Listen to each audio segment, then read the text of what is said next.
Hello and welcome to the latest episode of the Racing Podcast with me, Tony Mack, and Ben Aiken from Narrow in the Field.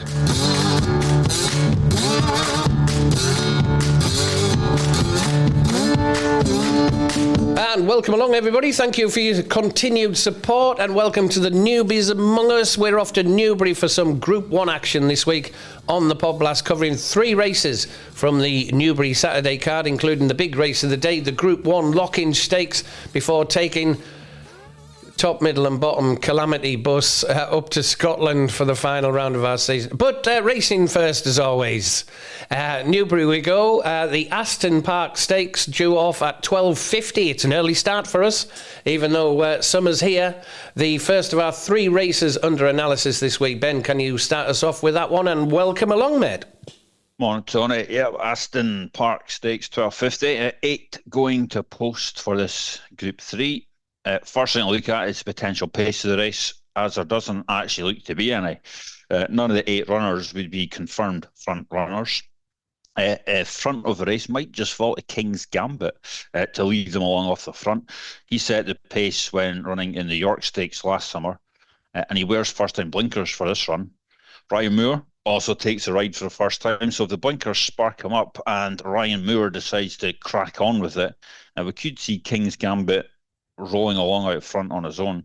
He could prove hard to catch. If you look at him at Group 3 level or less in the UK and over 1 mile and further, he's 2 wins and 2 seconds from 4 starts, so conditions are suitable for him here. I think he's the right favourite for this, King's Gambit. A few others worth mentioning as well, though. A 2021 winner, Alice, comes in off the back of winning the Gordon Richards Stakes at Sandown last month. He meets with his prime conditions here. Group 3 level or less in the April to August period, where he is 10 wins and a place from 14 starts. I can see him going well again at Newbury, where he is 4 wins from 7. Alice. El Cordobés is interesting, stepping into group company for the first time. He was an easy winner at Newmarket last time out in handicap company. Possibly wasn't the strongest of races, but he won it well. It'll be interesting to see how he gets on in group company. El Cordobés. And Table Talk could also go well. He finished a close second in the John Porter last time out over this course and distance. That race has produced the winner of this in recent seasons, so it has been a good pointer. I do just wonder if the potential tactical nature of this may just catch Table Talk out, though. He is a horse I like, but the lack of pace is a slight concern for me for Table Talk. And the pace setup of the race ultimately is what sways me towards King's Gambit in this. Ryan Moore, he might just well get to dictate things here out front. Might just be a bit of a pillar to post number from Ryan Moore on King's Gambit. So King's Gambit for me, Tony. What you got for the Aston Park Stakes? Yeah, it's an interesting one, isn't it? Ryan Moore booking there, and it's in first-time blinkers as well for King's Gambit. Al-Arsi's been back this morning as well. A bit of money for him on a Friday morning. I do like El Cordobés at around 5-1, Ben. I did like his win at the Newmarket meeting earlier this month, beating 6 rivals 3 1/4 lengths. At around 4-1. He's 5-1 for tomorrow's race, and El Cordobés, distance winner. He'll be on. He's on my radar after wintering in the sun in Meydan. He's finished 2nd of 15 in January and 2nd of 10, beaten ahead in later on in February, both at Meydan. And the 2nd of 10 beaten ahead was over 12 furlongs. So I think El Cordobés can go well. And I liked the way you mentioned Table Talk, because he's on my short list for if I was going to do an each-way double today with a couple of others, El Cordobés and Table Talk.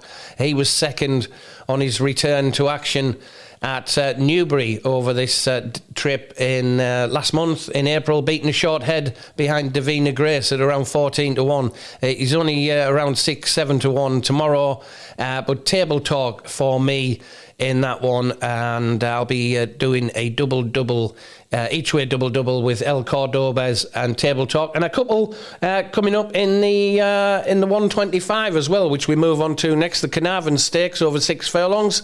What do you think about the Carnarvon Stakes? here at 125, Ben.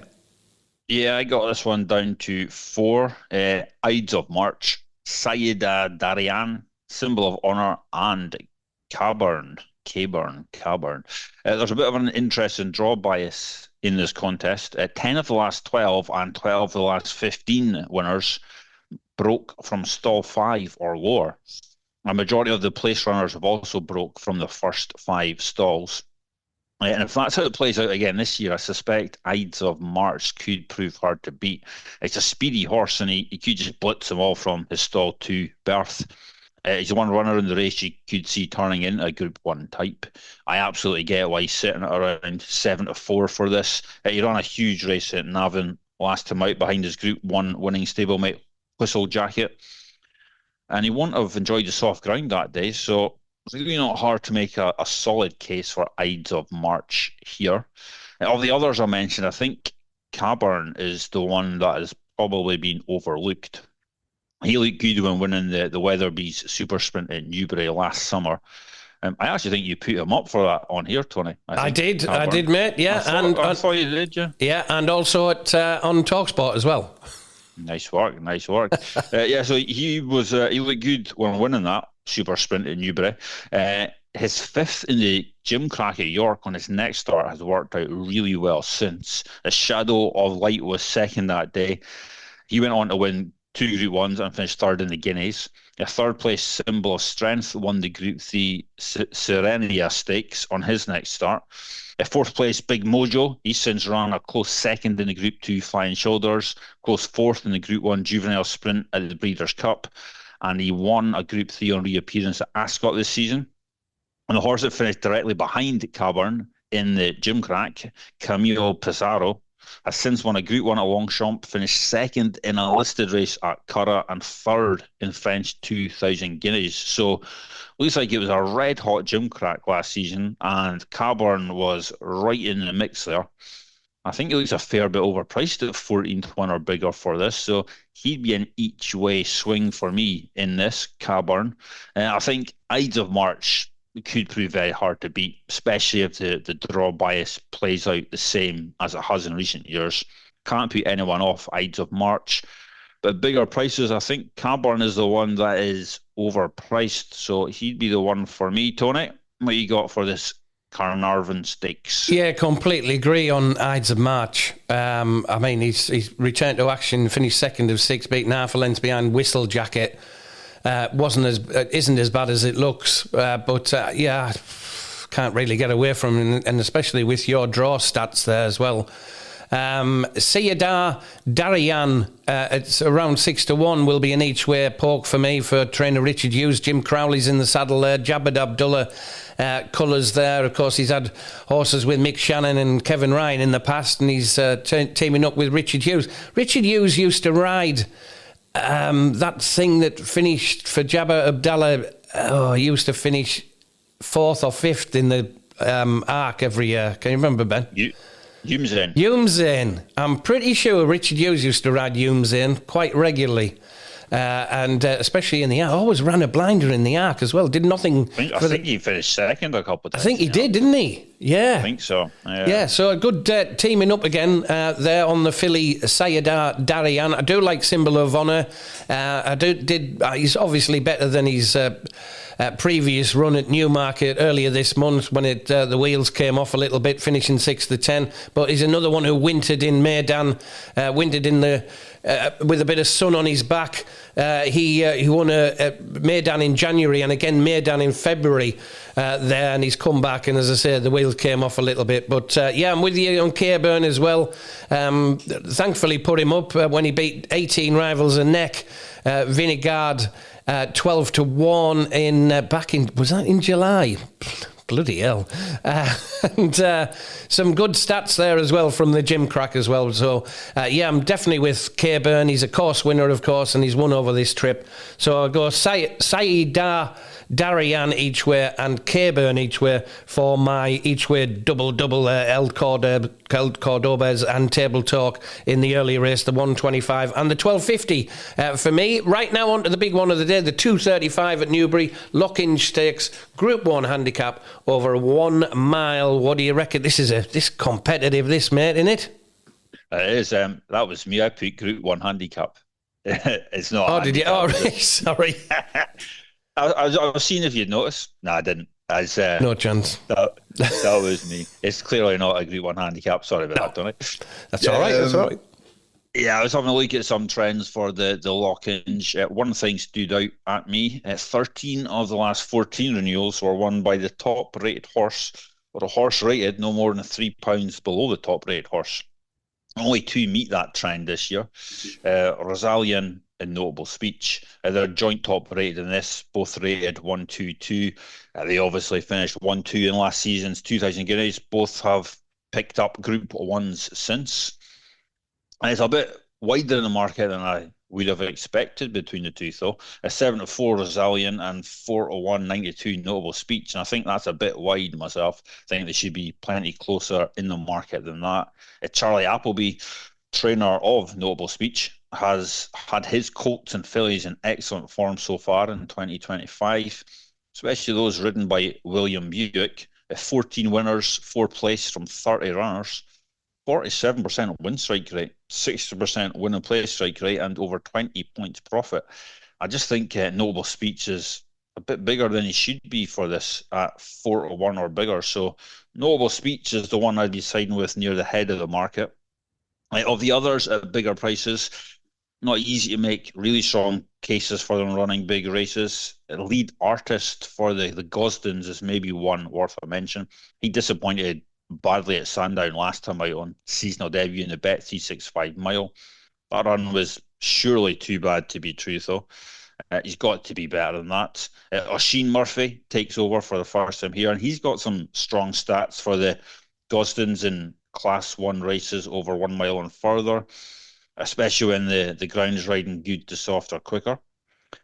With those types, he has 14 wins and 6 places from 34 rides, 41% win strike rate, 59% win and play strike rate, over 30 points profit, 73% above market expectation. If you can forgive Lead Artist's effort last time out, then I think he could be overpriced at 18-1, 20-1. The Notable Speech is the one I like the most, though. I think he's a bigger price than he should be. So Notable Speech for me, Tony. What you got for the Group 1 non-handicap? I completely agree with you, Lead Artist. Completely agree with you on Lead Artist. That is a ridiculous price, 20-1. I mean, it can be easy. He's obviously better than his last run suggests, and he was never going, was he? He took a keen hold going down to the start as well, and he raced prominently. He wanted to get on with it, but hopefully Shane Murphy, he's a bit better at settling horses than Kieran Schumacher is, unfortunately. I'm not kicking a man when he's down, a good man as well, and he'll come on for that, and he'll come back, will Kieran Schumacher, but it's plain and simple. Shane Murphy is a better horseman at the moment than Kieran Schumacher is, and hopefully Shane is really good at settling horses down, and I think Lead Artist is a definite each-way player for me. There's another one that keeps coming out of me as well, Prague, for Dylan Cooner, Jim Crowley on. That's about 50-1 at the minute.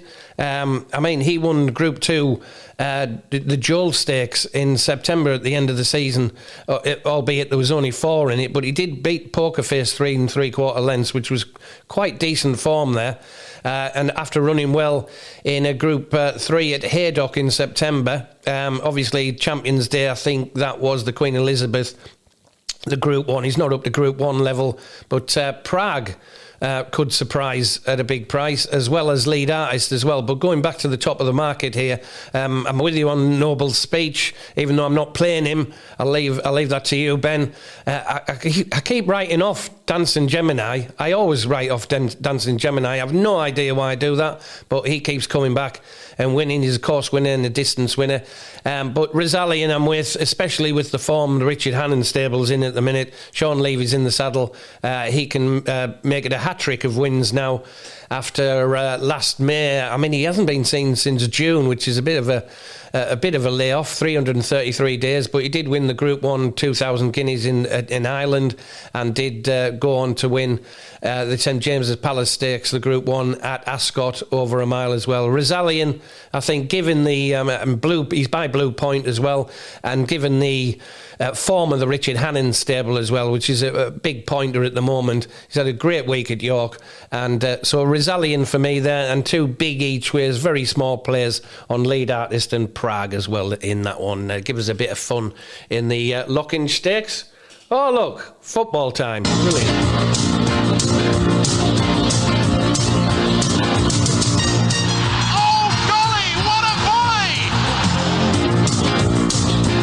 The great thing about loving football is you cannot explain why you love it. It just happens.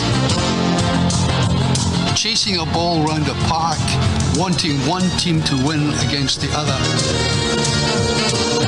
El Mahoney, right foot, whips it. Oh, JEEZY Peeps, man. Fantastic. Yes, time for round 39. 39, top, middle and bottom. Update on the current state of play. Is this the last week, mate? It's the last week, isn't it? Yeah, thankfully. One winner for me last week. No winners for you. -4 returns. No winner for me.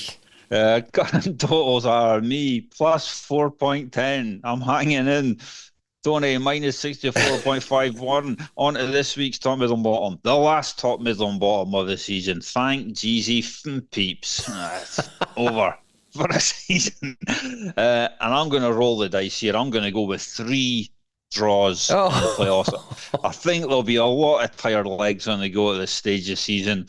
Lots of players running on empty. I think we might see some close and cagey second legs. Wasn't much between the teams in the first legs, in truth. So I am going with top Livingston and Partick Thistle to draw at 13-5. This is a Friday night game. At middle, Airdrie and Cove Rangers to draw at 3-1, a Saturday game. And bottom, Annan and East Fife to draw at 27-10. This is a Friday night game. I'm sure Tony will be watching it because it's live on BBC Alba. Annan against East Fife. Chelsea and United are on tonight. Yeah, but so is Annan and East Fife. Clearly a better game. I'm sure you'll be watching it, Tony. Don't lie. Giving me a top, middle and bottom of top Livingston and Partick to draw, middle Airdrie and Cove to draw, and bottom Annan and East Fife to draw, which Tony will be watching on the laptop with Man United on the main TV. Tony, what you got? I don't even think I'll be watching United. Livingston to beat Partick as my top at 5-6. Partick have only managed one win to win one of the last 9 meetings between these two teams.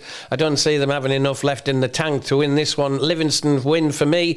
Cove Rangers in the middle to beat Airdrie at 7-2. Airdrie sneaked 2-1 in the first leg, but matches are often tight between these two. I'm going to take Cove to sneak this tight win in this leg, possibly taking the tie to extra time.